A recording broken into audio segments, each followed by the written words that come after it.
तर सारिका ताईला आणि सारिका ताईचा स्टॉल नंबर 3 आणि तिच्या स्टॉल मध्ये आता काय काय आहे ते दाखवतो. आणि ताई काय सांगता? आमच्या स्टॉलवर आल्याबद्दल थँक्यू. आणि हा वर्सोवा कोळी सी फूड फेस्टिवलला आम्ही दाखवतो आमच्या स्टॉलला काय आहे. आणि हेच प्रकार तुम्हाला प्रत्येक स्टॉलमध्ये भेटणार आहेत. या हे बघा, गर्दी बघा. आणि ते रावस बघा किती हा रावस बघा. रावस रावस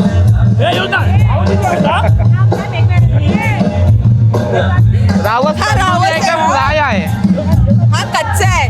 नाही म्हणजे त्याला तंदूर करणार का फ्राय? हो हो हो. तर हा बघा आमच्या इथे बघा सगळे सिनियर्स आहेत जे पण त्यांना फिश लवर्स आहेत त्यांना रावस आवडला आहे. सगळ्या प्रकारच्या मच्छी आहेत. कोलंबी मसाला आहे. इथे बघा हा जवळा आहे. तिसरे आहेत. खेकडा आहे. आपलं बिर्याणी आहे. बिर्याणी प्रॉन्स बिर्याणी आहे. आणि मच्छी आहे जी अंडा आहे आपलं गोल माशाचं अंड. गोल माशाचं आणि अंड बांबू आहे. के बोंबील आपण विसरलो ना पाहिजे. जे बांबू के बोंबील एकदम सर्व फेमस बोंबील. फेमस बोंबील आहे. आणि आतमध्ये